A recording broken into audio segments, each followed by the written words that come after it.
Hello, welcome to part 2. Margaret Thatcher used mercenary contacts and such as Sandline, and as I spoke about in many videos, she and her friends in the 90s tried to take over, gangster friends, tried to take over a small African country in West Africa. She used South African connections through the mining industry and mercenary groups to try and do this.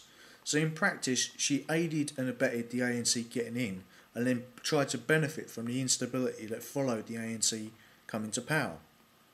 Marxists have also tried to benefit by trying to influence the ANC's thinking about how the direction of capitalism could go to benefit the ultimate aim of Marxists, which is to get into a communist system by spontaneity. The Chinese have taken this tack. The old communists in the Soviet bloc have taken this tack of trying to build a bigger and bigger area on which they can flip over into this. But on the positive side, who is trying to help the Boers? There is growing movements within the European Union and even social democracy on this in the centre left, and also on the centre right in conservative, moderate conservatives, and also on left-wing nationalists in Europe to European nationalists, European social democrats, such as Thilo Saracen, to raise the issue about the reversal of Western fortunes in Africa. There's also the fact that the UN has recognised Southern Sudan, which is a way that forward because the EU and the United States and AfricaCom chucked the Sudanese and Chinese and Al-Qaeda elements who were not working together, but still had a community of interest.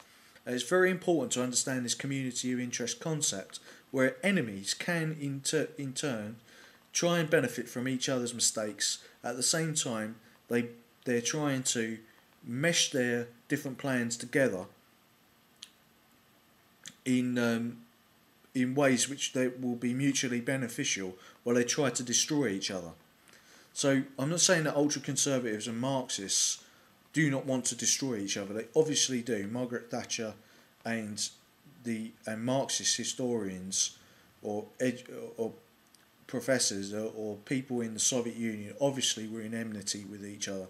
And the Soviet Union obviously did put a real force and power behind its attack on South Africa, or its pressure on South Africa, diplomatically, militarily, and the Boers attempted to stop that through fighting in Angola and UNITA. Of course, UNITA did terrible atrocities there as well. So, are the Boers and the Europeans a white plague, as Eric Hobsbawm would have us believe? I do not believe they are. I believe that the Boers' children who grew up after apartheid are innocent of any crime. And this is another Boer war. Another attempt by foreign powers to exterminate the Boers. But this time it's not the English trying to do it. It's not Cecil Rhodes and the Milner Group, who later on defined themselves as ultra-conservatives, and their political thought led on to Margaret Thatcher. It is obviously ultra-conservatives have a role in getting the ANC into power.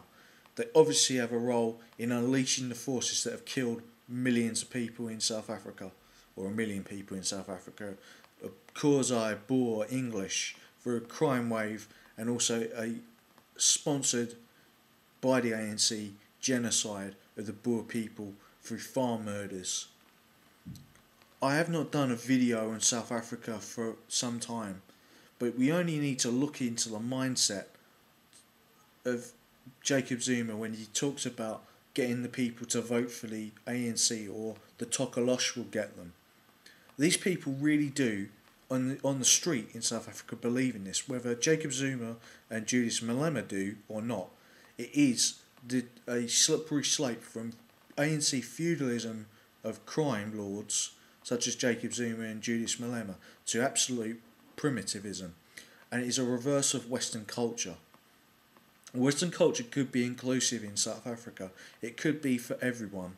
It could be based on rationality. It could be based on liberty and equality in balance. It could be based on a social market and a social democracy for all. But I believe the only way forward now is for the Boers to have independence and to gain their sovereignty as a sovereign state. And the way to do that is through technology, to enable a manufacturing process that includes things like 3D printing in both the biomedical sciences and the manufacturing sciences, to have chartered cities and many new ideas which are springing up which can solve this problem where no one has to lose out, black or white, as it would be put by people who are multiculturalists.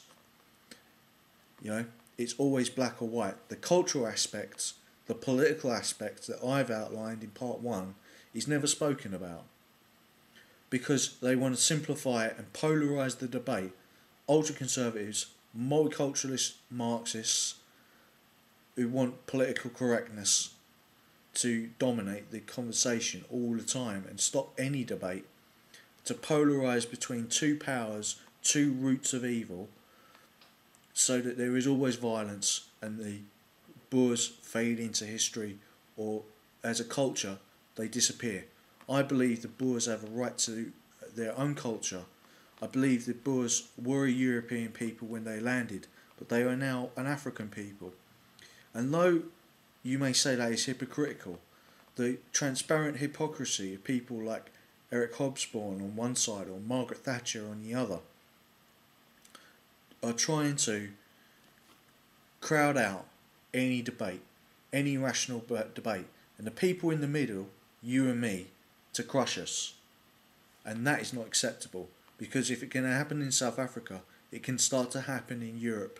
And they already have a people who are white, who they're trying to radicalise to become ultra-conservatives, who might bomb in Europe. On the other side, they've got Marxists, multiculturalists, have staked their power and their influence behind jihadism for some suicidal reason, because multiculturalists would be the first people to get knocked out. But they must intrinsically believe that white people are a white plague and Europeans are a white plague, and there is a racial problem, and that problem will be solved from their perspective when all white people and European people are merged into one multicultural society where there is no distinction between any of us. Right? That may be fine on a racial level for many people, but it's not right on a cultural level. We should not have to choose between ultra-conservative nihilism or Marxist nihilism and multicultural nihilism. We should be able to choose our own cultures, our own destinies, our own choices of who we want to marry, who we want to have children with, who we want to have relationships with, and it should not be through just any political power group forcing us to do something that is coercive and against democracy, against social democracy.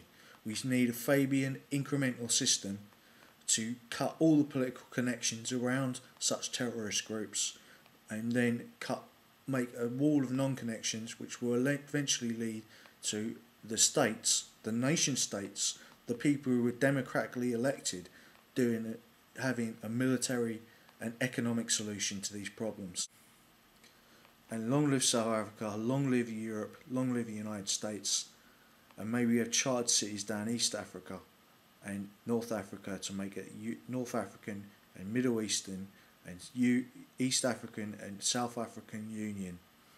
Check out my vid, Cape of Good Hope, and you will see my plan for an independent Boer republic based on social democracy. Thank you for listening. Support South Africa, support a Boer independent social democratic republic, support Reindeer's March for social democracy in Southern Africa. Thank you for listening.